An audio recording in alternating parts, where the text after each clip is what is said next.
jangan engkau melamar, ya, menkhitbah di antara kalian ala khitbati ahi, di atas lamaran saudaramu yang lain.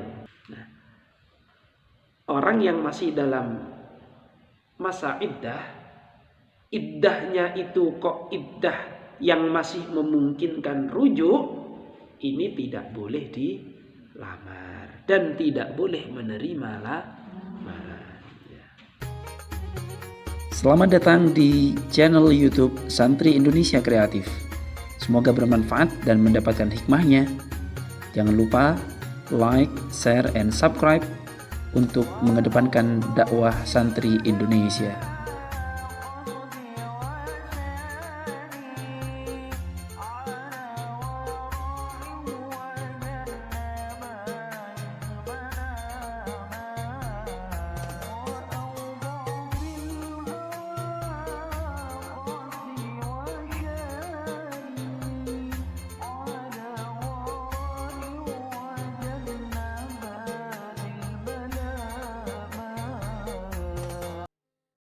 Bismillahirrahmanirrahim. Assalamualaikum warahmatullahi wabarakatuh. Waalaikumsalam warahmatullahi wabarakatuh. Ila hadratin Nabil Mustafa Muhammadin sallallahu alaihi wasallam wa ala alihi wa ashabihi ridwanullahi ta'ala alaihim ajma'in. Al-Fatihah. Ar-Rahmanir-Rahim. Maliki yawmiddin. Iyyaka na'budu wa iyyaka nasta'in. Ihdinas siratal mustaqim. Siratal ladzina an'amta 'alaihim ghairil maghdubi 'alaihim waladdallin. Bismillahirrahmanirrahim. Alhamdulillahilladzi faddala 'alaina bil 'ilmi wal hikam.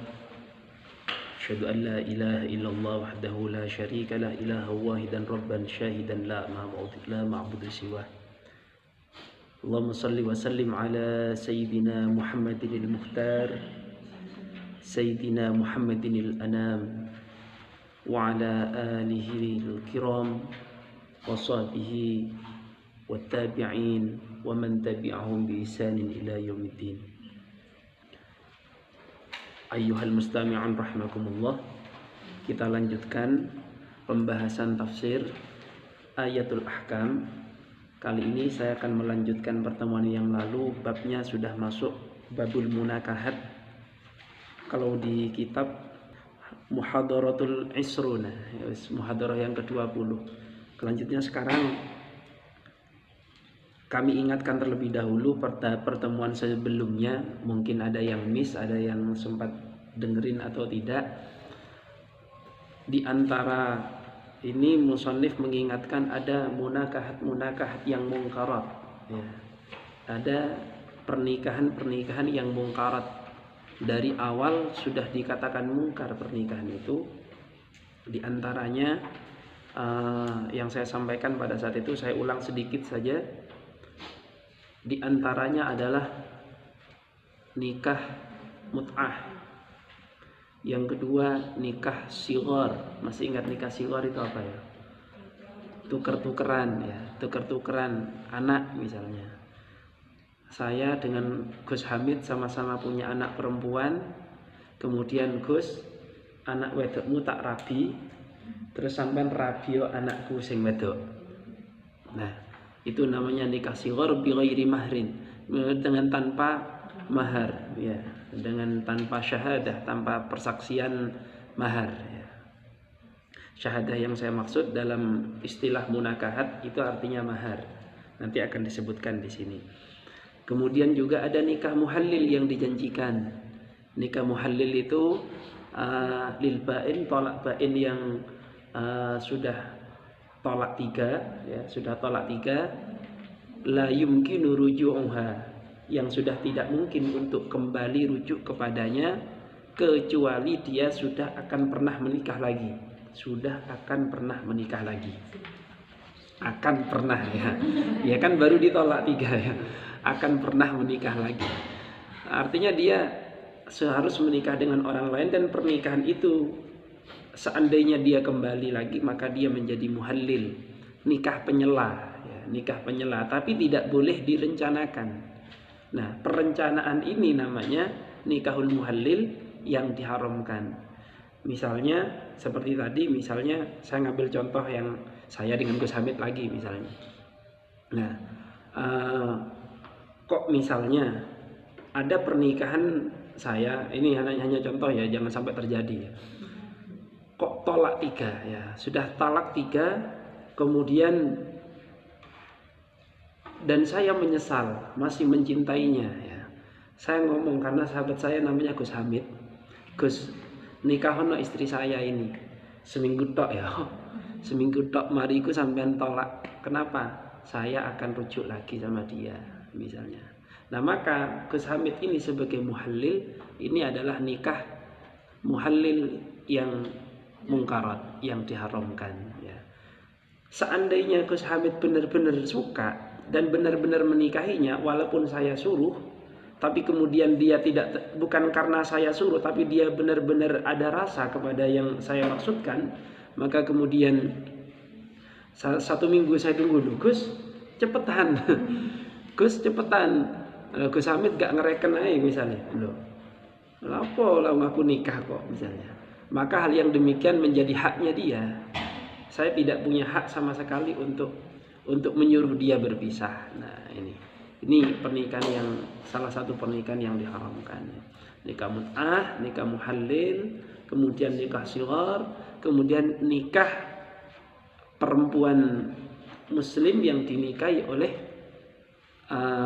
laki-laki bukan Islam, bukan muslim, ataupun pernikahan dengan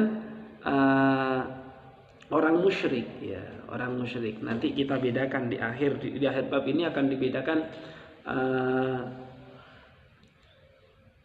wala tunkihul musyrikati hatta tu'minu. Nah itu nanti ya. Bismillahirrahmanirrahim. Pertemuan kali ini diawali masalah khidbah, khidbatil mar'ati, tentang menkhidbah wanita. Qala Allah Ta'ala fi kitabil karim, yang diambil dari Al-Quran pada muhadarah ke-20 ini, tafsir ayatul ahkam, yaitu suratil Baqarah ayat 237. Dari 235 sampai 236 dan 237. Bismillahirrahmanirrahim. Wala junaha 'alaikum fima aradtum bihi min khitbatin nisa ila akhiril ayat. Nah, ini tentang mengkhidbah wanita.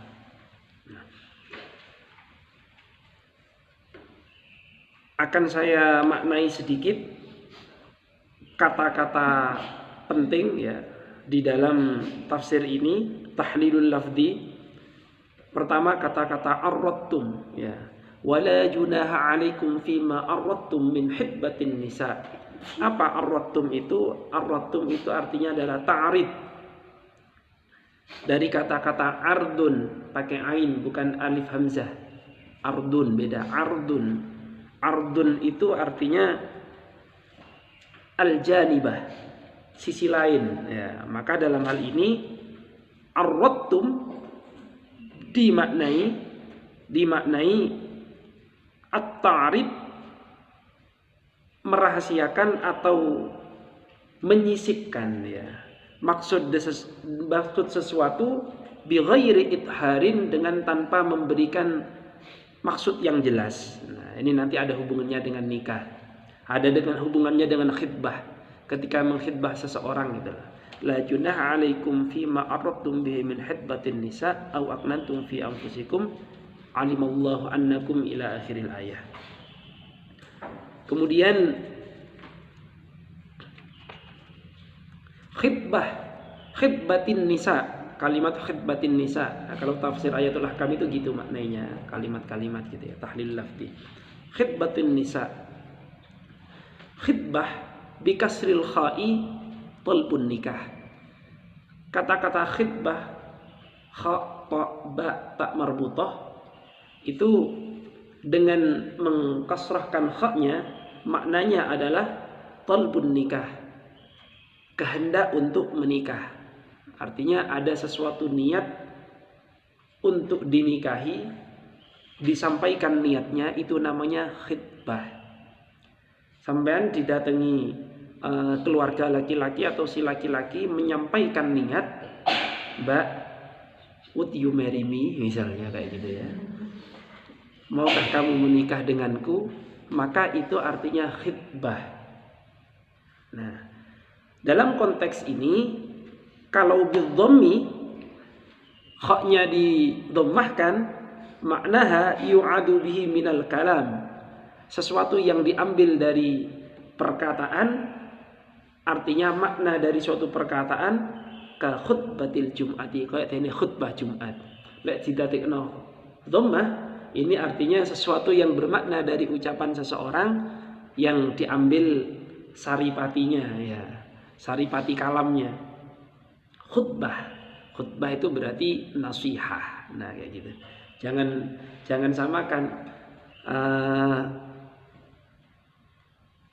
Saya punya rencana mau mengkhutbah kamu, keliru. Mengkhutbah, khitbah sama khutbah. Wafil hadis, di dalam hadis, la yukhitbanna ahadukum ala khitbati akhi. Nah, ini la yukhitbanna ahadukum ala khitbati akhi. Jangan engkau melamar, ya, menkhitbah di antara kalian ala khitbati akhi, di atas lamaran saudaramu yang lain. Nah, jadi lamaran itu harus dituntaskan sebelum menerima lamaran yang lain. Ingat, ini bukan lamaran kerja. Ini lamaran tentang munakahat, talbun nikah. Jadi seseorang seperti acara di televisi ngono kuwi, itu mungkarot. Koyok lelang ya. Ayo CV-nya masukkan ke saya, nanti saya seleksi. Siapa yang paling cakep fotonya, yang paling besar harta kekayaannya, nanti saya ACC. Nah, nggak bisa. Nah, jadi Anda tidak boleh membuka lowongan. Ayo silakan masukkan CV-nya yang mau melamar saya. Nggak bisa, karena itu bukan pekerjaan. Ya. Dan juga jangan melamar di atas lamaran orang lain yang masih belum diputus dalam keadaan tahu. Ini maksudnya la yukhitbanna ahadukum ala khitbati akhi. Misalnya ada saudara saya dari Sumatera sana, namanya Binti misalnya gitu. Itu sudah dilamar oleh seseorang, ya. Sudah dilamar oleh seseorang. Kemudian orang lain tahu bahwasannya dia sudah menerima lamaran itu. Tapi kemudian dia mau datang bersaing. Biarin, saya datang mau bersaing. Walaupun dia sudah dilamar, saya mau ngelamar juga kok, ya. Saya mau ngelamar juga misalnya. Ya nanti biar dia yang mempertimbangkan. Ini tidak boleh. Seandainya dia tidak tahu pun, ataupun dia benar-benar melamar, maka saudara saya yang namanya Binti ini harus mengatakan tegas bahwasanya saya sudah di atas lamaran orang lain dan sudah saya terima, tinggal menunggu waktu. Kalau kok kemudian setelah menerima lamaran datang lagi lamaran berikutnya, wah ini kok lebih keren misalnya, maka ini adalah penerimaan yang mungkarat. Tetap ada suatu kefasatan yang dilakukan karena memutuskan lamaran yang lama, kemudian dan bahkan masih dalam keadaan lamaran kemudian menerima lamaran yang baru. Ini tidak boleh. Nah, bahkan masih dalam selamaran sudah begitu, apalagi nanti dalam pernikahan, hukumnya udah lain lagi. Aku pati rabi mak, sapa le calonmu? Iku bojone Pak D. Bojone Pak D. Iya, bibi ipar ya. Bibi ipar enggak boleh lihat. Akenantum. Sitrun au sirrun wal khafai. Nah, jadi situ ada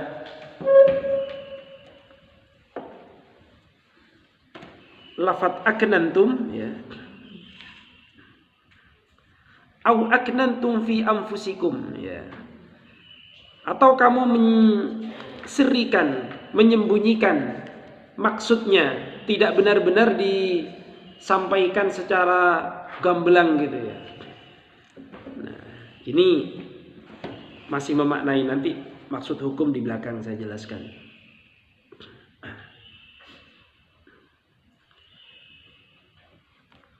Kemudian selanjutnya kalimat-kalimat penting ada uqdatun nikah.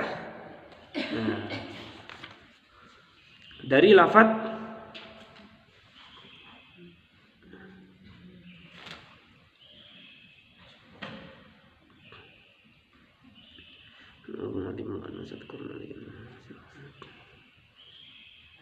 wala ta'zimu uqdatan nikahi hatta yablughal kitabu ajalah. Ya.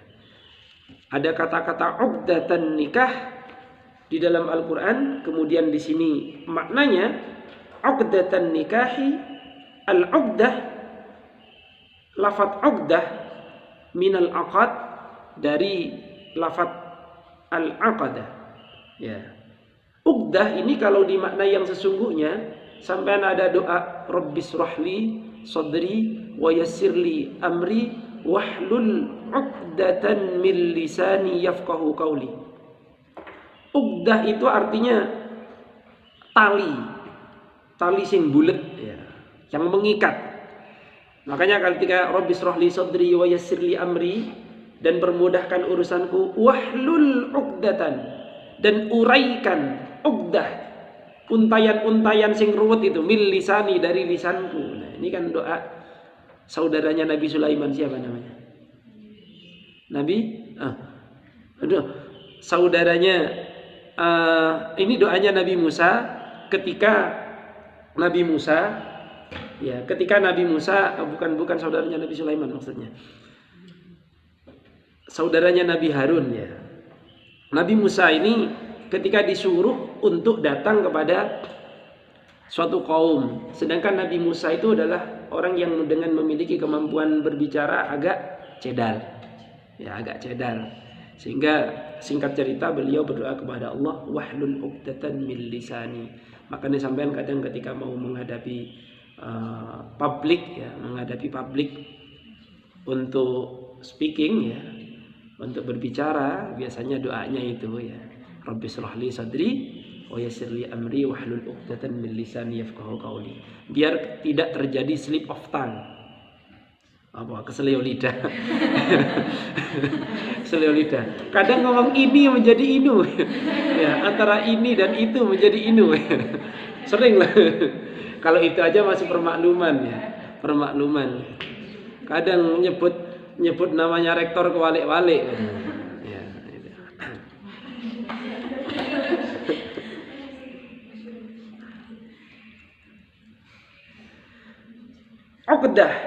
Uqdatan nikah. Dalam hal ini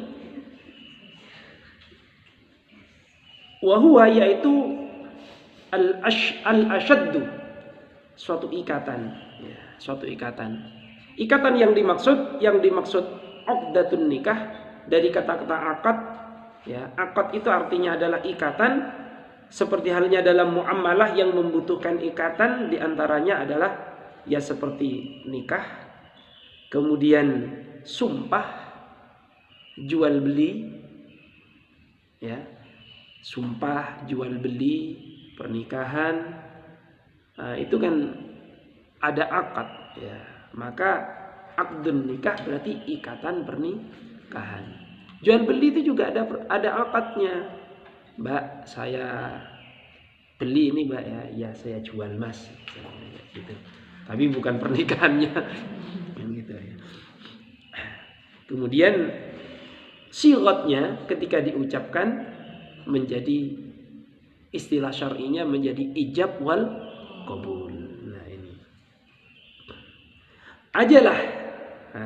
ajalah dari lafaz hatta yablughal kitabu ajalah.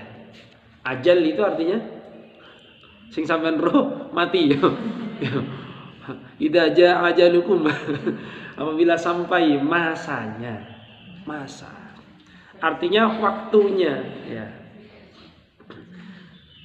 Ai nihayatahu. Maksudnya ajal di sini adalah nihayatahu, puncaknya, masa habisnya. Ya, yang dimaksud dalam kitab ini, dalam Al-Qur'an, ajaluh di sini adalah ajalah di sini maksudnya adalah sampainya masa iddah seseorang untuk menikah.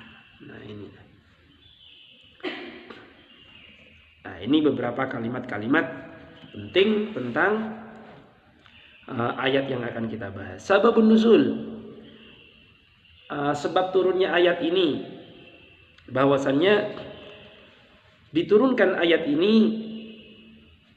Al-Baqarah ayat 236, ayat selanjutnya. Ternyata yang di atasnya tidak disebutkan dalam kitab ini, bahwasannya seseorang dari sahabat Ansar akan menikahi kaum dari Bani Hanifah. Walam yusamma laha sadaqan, ya, dan tidak menyebutkannya sadaqan maharnya, ya. Tsumma talaqaha, kemudian dia mentolaknya qabla ayyumassaha, sebelum dia menyentuhnya, bermakna kumpul, ya, belum mengumpulinya. Nah, nanti bahasan tafsir ini di hukum yang kesekian akan membahas juga tentang ya apa atau bagaimana kalau orang sudah tolak sebelum dikumpuli dan dia sudah dinikahi. Sudah dinikahi belum dikumpuli, mati misalnya kayak gitu. Nah, apakah hukum-hukum yang lain juga ikut kepadanya, seperti misalnya dia punya anak, dia punya ibu, kemudian dengan warisnya bagaimana?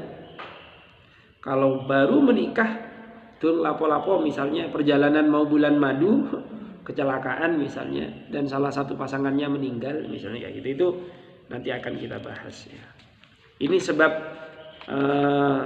sebab turunnya ayat ini. Nah, sekarang langsung masuk pada pembahasan kita, al-ahkamul awal, hukum yang pertama. Ma huwa hukmu khutbatun nisa, kok khutbah mana? Ma huwa hukmu khutbatin nisa'i, apa hukumnya menkhitbah wanita? Menurut kalian apa hukumnya? Kalian dikhitbah itu wajib enggak? Nah, dalam konteks ini kita tidak berbicara wajib dan tidak, tapi berbicara boleh atau tidak, ya. Boleh enggak dikhitbah? Kalian boleh dikhitbah saat ini? Haram binti. Ya. Gitu. Ya. Maka jawabannya ditafsil menjadi 3, ya. An-nisa'u fi hukmil khitbati, wanita di dalam hukum di khitbah ala thalathati aqsamin, ditafsil menjadi 3 macam bagian. Nah, saya sebutkan awal sebelum saya bahas satu-satu. Yang pertama itu orang yang bebas. Kemudian yang kedua orang yang haram. Kemudian haram dikhitbah, ya. Kemudian yang ketiga boleh dengan catatan, ya, boleh dengan catatan nantinya. Yang pertama, ahaduha, yang pertama, allati tajuzu khitbataha, yaitu wanita yang boleh dikhitbah ta'ridan wa tasrihan, ya. Baik itu dengan sindiran, wa tasrihan, ataupun secara terang-terangan. Wahia, yaitu allati, ya, wanita laisat fi ismati ahadin, yang tidak di dalam perlindungan orang lain. Yang dimaksud perlindungan di sini adalah tidak dalam kekuasaan orang lain, baik kekuasaan dalam kondisi khitbah atau kondisi dalam pernikahan orang lain. Yang jelas, orang yang masih bebas, tidak dalam lamaran orang lain, tidak dalam pernikahan orang lain, itu boleh untuk dikhitbah. Makanya adabnya orang menkhitbah atau dikhitbah itu, cara wong Jawa itu ngatakannya nakok nih, menanyakan, itu harus paham. Nah, tempo hari saya juga kedatangan tamu, melamar keponakan saya, menkhitbah keponakan saya. Maka ketika di sana kurang jelas pun, bermaksud untuk menanyakan keponakan saya yang namanya ini, maka saya jawabnya ketika saya diberi kesempatan berbicara, maka saya pertegas dulu. Iya, saya punya anak perempuan dari saudara perempuan saya yang namanya ini, seorang wanita, belum pernah menikah, belum pernah dilamar orang. Nah, maka saya sampaikan itu dengan jelas. Jadi jangan langsung, iya saya terima, jangan langsung begitu.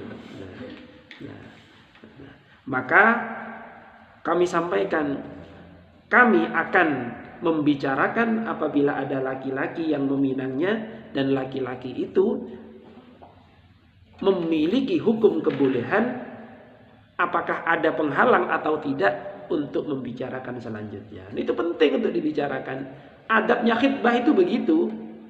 Kalau panjenengan suatu saat dikhitbah seseorang, ya, sampaikan kepada jubir keluargamu, ya, juru bicara keluargamu, entah itu pamanmu atau siapa, sampaikan bahwasannya saya ini adalah wanita. Benar itu? Beneran? Kok keliru kayak inginannya kok? Sudah menikahi, sudah dinikahi ternyata laki-laki. Nah, bahwasannya saya ini adalah wanita. Nama saya ini, ya, anak perempuan dari bapak ini. Karena itu penting. Ketika orang masuk dalam satu keluarga, kadang orang itu tidak tahu. Katakan saya punya anak, sekarang ini saya punya anak lagi. Anak saya sudah 4. 3 laki-laki semua, ya, 3 laki-laki semua seperti yang Anda ketahui. 1 lagi perempuan, ya. 1 lagi perempuan masih kelas 1 MTS, ya. Dari saudara perempuan saya yang meninggal akhirnya jadi anak saya, ya. Jadi anak saya.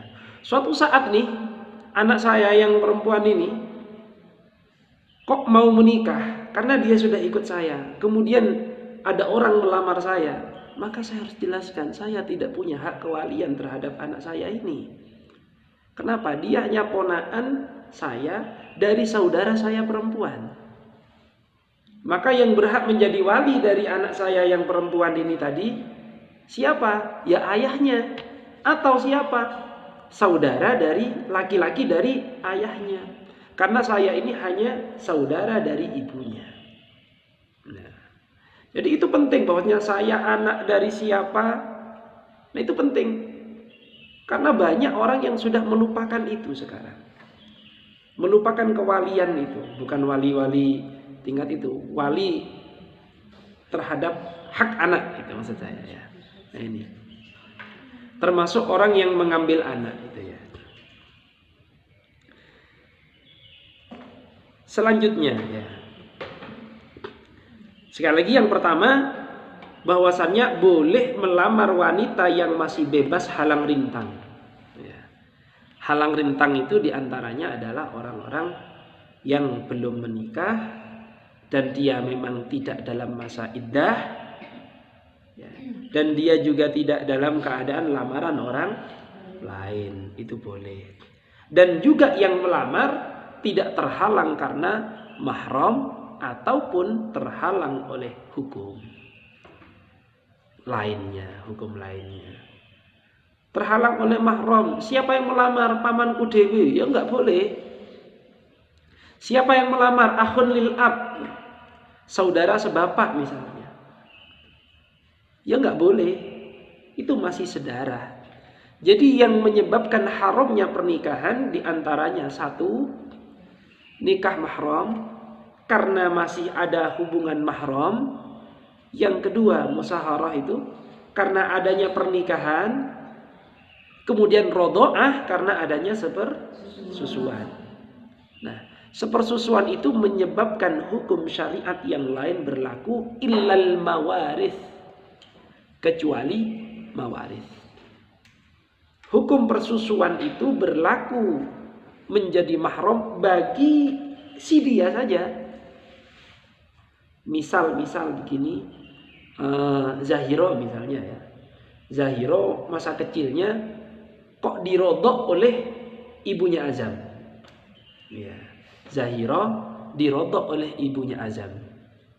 Maka konteks ini yang menjadi saudara rodok bagi Azam dan Nafis adalah Zahiro saja. Ketika suatu saat Zahiro punya adik lagi perempuan misalnya, namanya Fatimah misalnya, katakan begitu. Karena Fatimah tidak dirodok oleh ibunya Azam, maka Fatimah tidak menjadi saudara rodok bagi Azam. Yang menjadi rodoah hanya Zahiro saja. Saudaranya Zahiro yang lain tetap berhukum al-ajanib atau ajanabiyah bagi kami sekeluarga. Fahim tuh? Nah, itu di antara penghalang-penghalang pernikahan, artinya haramnya orang menikah dengan seseorang, yaitu mahram, kemudian rodok, dan juga adanya suatu pernikahan. Adanya suatu pernikahan gimana? Contoh begini. Katakan namanya Ali, ya. Katakan namanya Ali. Kemudian bukan Ali Zainal tapi Ali Ridho misalnya. Ya. Dia menikahi seseorang yang namanya Nuril misalnya. Ya. Bukan Nuril Latif, ya. Nuril Laili. Ya. Ali menikahi yang namanya Nuril. Dan Nuril ini punya adik yang namanya Ana. Ya, Ana Hanifah. Ya, bener itu. Ya. Kemudian sebab pernikahannya Ali dengan Nuril menyebabkan haramnya Ali menikah dengan Ana. Sebab Ali dengan Nuril sudah berkumpul. Ya, ini sebab pernikahan. Bahwasannya salah satu sebab pernikahan itu adalah jangan kau kumpulkan dua bersaudara dalam satu pernikahan. Kau oleh sak duluran dinikahi bareng-bareng, masih dalam masa-masa yang sama-sama dinikahi, kecuali salah satunya sudah talak ataupun sudah meninggal, ya meninggal juga tolak maut ya. Yang kedua, ats-tsani allati yawanito la tajuzu kang ora den wenangake khitbataha ngelamar utawa ngitbah ing ngatasi iki lamar ya. Wanita yang tidak boleh dikhitbah, la tasrihan wala ta'ridan, baik itu tak oleh disindir, wala ta'rid, la tasrihan ora oleh terang-terangan, wala ta'ridan lan ora oleh sindiran. Baik itu secara sindiran maupun terang-terangan, wong iki gak oleh dilamar. Jelas kalian tahu sapa iki mau wis tak singgung mau. Siapa yang wanita yang tidak boleh dikhitbah baik terang-terangan maupun disindir? Bojone wong. Nah, jelas ini ya. Wahia wahia allati fi ismati zawjayhi, yaitu orang-orang yang masih dalam perlindungan atau kekuasaan pasangannya ya. Ataupun juga dia orang yang dalam keadaan masih benar-benar dilamar dan sudah menerima lamarannya. Jadi gak oleh wong wis dimasuki wong, maksudnya dilamar orang dan sudah menerima, wis aku masuk bah biar dia milih.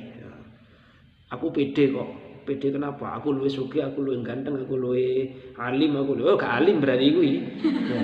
Ya, gak alim berarti. Ya. Sama kayak ini loh. Sama orang memainkan inna sholata tanha 'anil fahsya'i wal munkar. Salat itu menghindarkan diri dari fahsya dan mungkar. Ustaz, saya sudah nggak berbuat fahsya, sudah nggak berbuat mungkar, saya berarti nggak perlu sholat. Ngomong gitu. Meninggalkan sholat itu ya fahsya. Ya. Meninggalkan sholat itu ya mungkar gitu. Jadi sama dengan ini tadi ya. Aku lu alim, lu anu, ya berarti gak alim. Jadi yang haram itu wanita yang masih dalam lindungan atau masih dalam kekuasaan pasangannya atau suaminya atau masih dalam khidbah yang sedang diterimanya, gitu lah, yang sedang diterimanya. Maka ini tidak boleh. Sama juga tidak boleh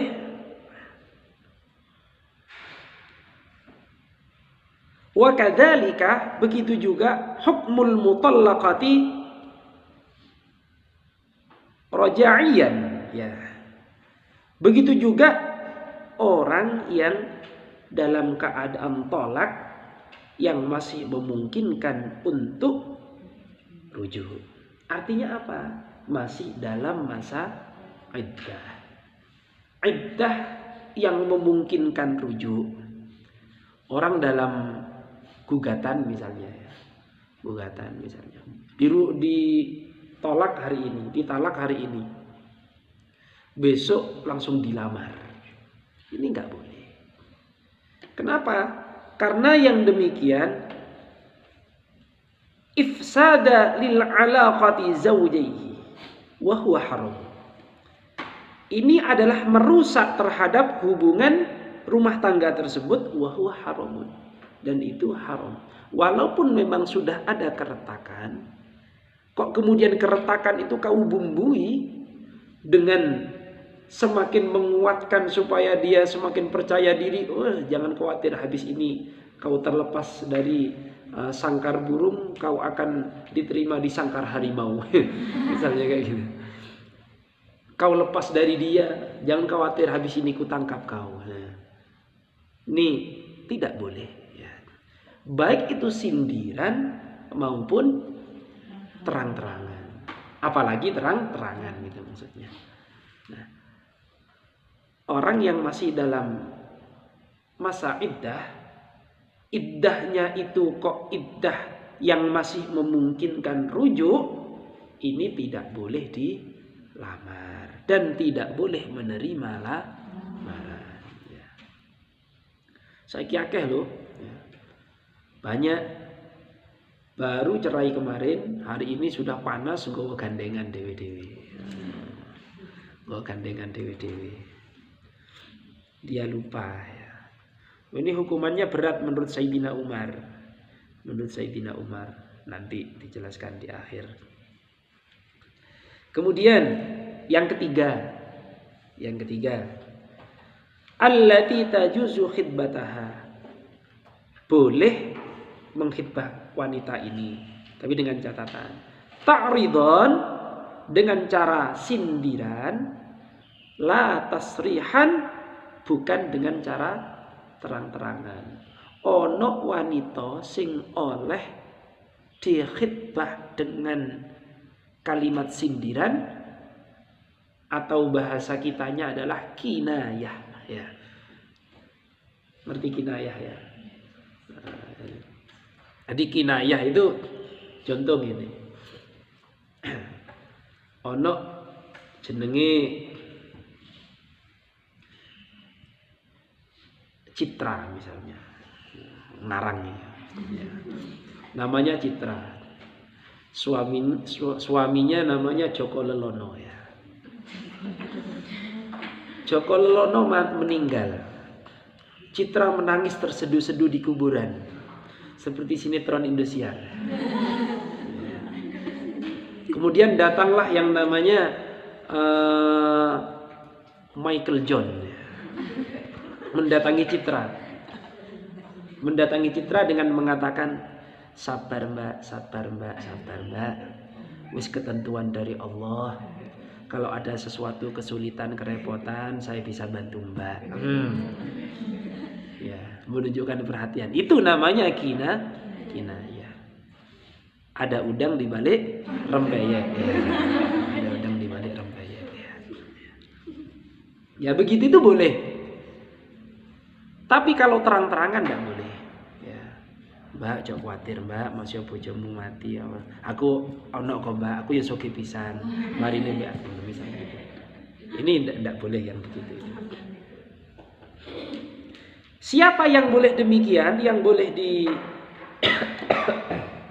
dikhitbah dengan cara kinayah atau ta'rid itu tadi, bukan tasrih, yaitu al-muta'addatu fil wafati, orang yang dalam keadaan iddah ditinggal meninggal oleh suaminya. Iddahnya iddah meninggal, bukan iddah perceraian hidup. Ya, jadi iddah yang dalam kondisi ditinggal meninggal ini boleh ta'ridan awil kinayah, boleh dengan cara sindiran, tidak boleh dengan terang-terangan. Ya.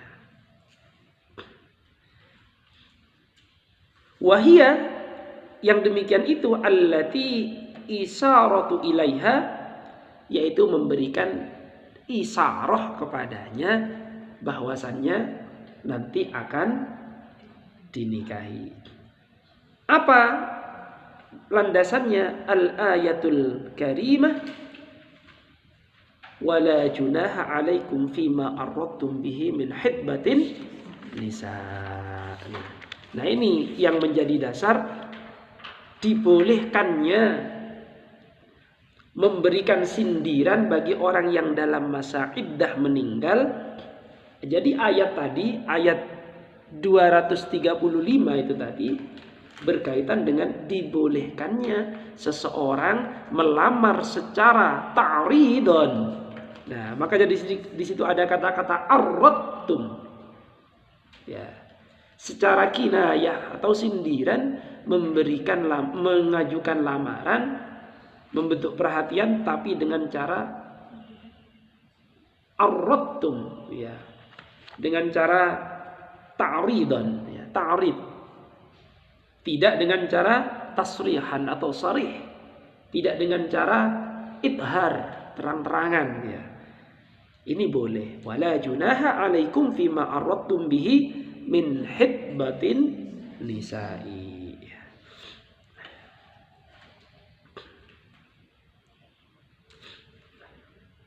Wa mithluha, dan juga berlaku sama seperti hal ini al-muta'addatul ba'in, yaitu orang yang sudah talak ba'in. Apa? Al-mutallaqatu thalathan, orang yang sudah talak 3. Nah, wong sing wis gak mungkin balik nang bojone maneh, itu boleh dengan cara ta'ridon itu tadi, tapi tetap menunggu masa iddahnya untuk benar-benar menyatakan maksud yang jelas dan apabila mau melakukan pernikahan. Dari 3 dasar tadi, boleh, kemudian tidak boleh, yang 3 boleh dengan takwil, ya.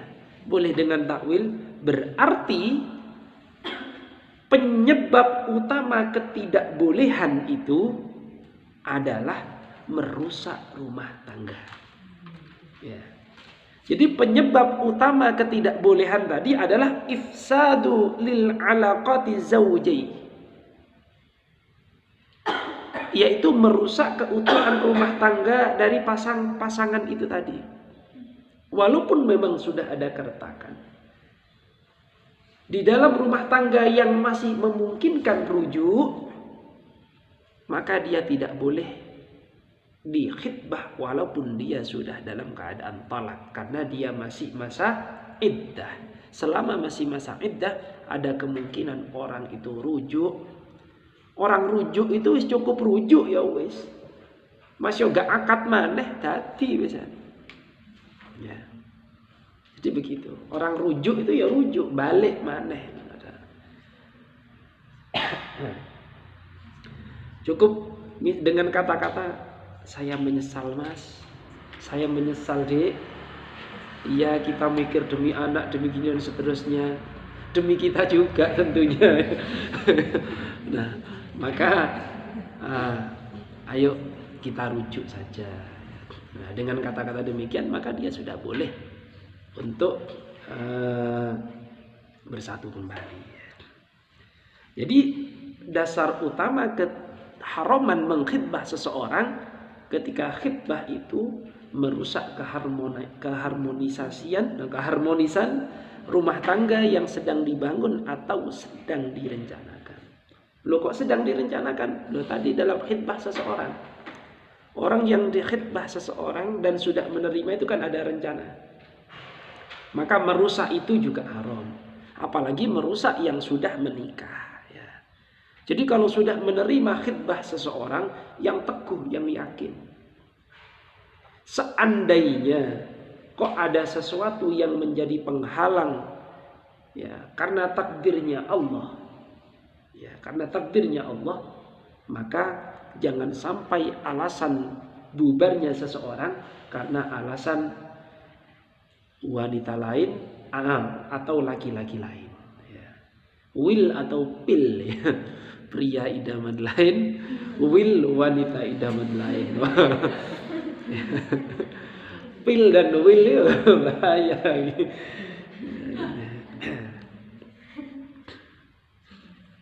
Asik ya bahas nikah ya.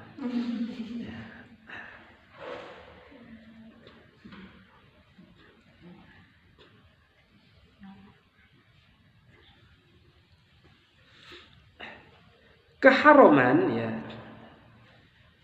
terhadap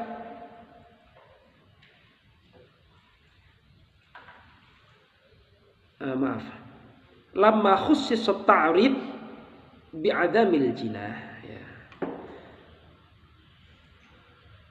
Dikhususkannya ta'rid, ya, atau menyembunyikan itu atau mensirrikan itu atau dengan kinayah itu, dibolehkannya itu, ya, menunjukkan bahwasannya haramnya bitasrih, ya, wa ayyakuna at-tasrihu bi khalafihi, menunjukkan bahwasannya, menunjukkan dengan tasrih itu adalah hukum sebaliknya. Itu maksudnya. Menunjukkan bahwasannya dibolehkannya ta'rid la junaha, itu artinya kan ora opo-opo. Kata ora opo-opo itu opo sebuah anjuran? Apakah sebuah anjuran? Ndak apa-apa sampean makan misalnya cerme, ngerti cerme ya? Ndak apa-apa rek sampean makan cerme rek. Apakah berarti saya menganjurkan makan cerme? Atau makan cerme setiap pagi? Beda. Artinya tidak ada halangan. Artinya kalau tidak ada halangan, maka perlu dipertimbangkan apakah baik atau tidak, melihat konteks, situasinya, budayanya, dan juga akhlaknya. Nah, di situ. Maka dalam Islam boleh untuk ta'rid terhadap orang yang mau dinikahi apabila tidak ada halangan. Ya. Orang yang boleh dita'rid itu siapa? Yang boleh dita'rid itu tadi saya ingatkan lagi, yaitu orang yang ditinggal meninggal atau dalam masa iddah karena meninggal, atau dalam masa iddah setelah dia tolak bain. Nah, fahimtum? Dibolehkannya itu berarti menunjukkan keharaman untuk mentasrih atau mengucapkan secara jelas bagi orang yang sedang dalam iddah bain tadi, ataupun orang yang iddah bil maut. Ya, ini. Yang kedua, saya singgung sedikit. Hal an-nikahu fil iddati sahihan am fasadan? Apakah pernikahan di dalam masa iddah itu benar atau fasad? Dan bagaimana kalau sudah kadung terjadi? Nah, wonge gak ngerti apa-apa, wis nikah, gak ngerti hukum, moro sing nikahno barang yo orang ngerti lek dheke masih dalam keadaan iddah.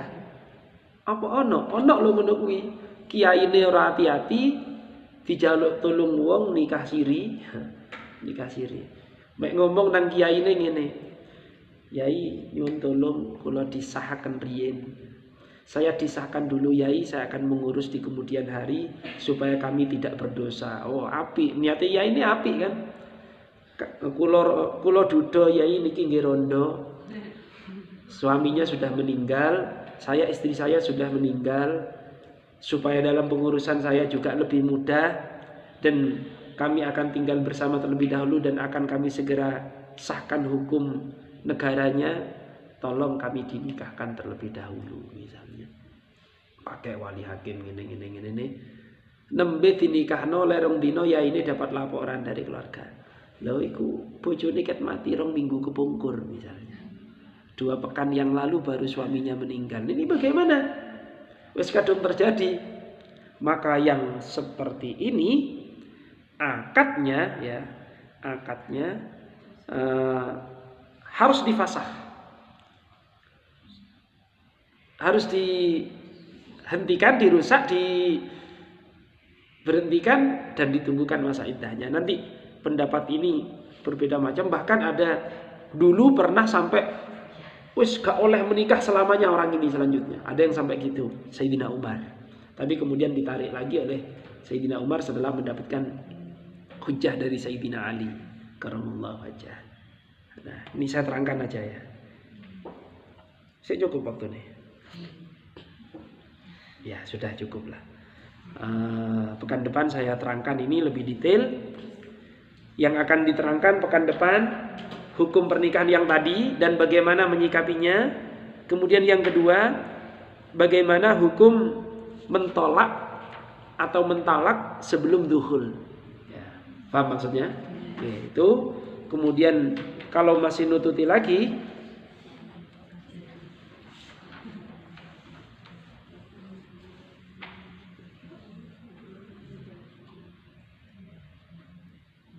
mengumpuli seseorang dengan mahar yang belum lunas dan lain sebagainya. Ini ada di sini nanti. Jadi nanti kalau akad nikah gini, akad nikah bimahri misalnya 1 juta ya. Bimahri miliyuna halan misalnya. Qabiltu nikaha wa taswijah bil mahril madhkur muajjalan. Kredit. Kredit ya, muajjalan. Wallahu a'lam bishawab. Al-Fatihah.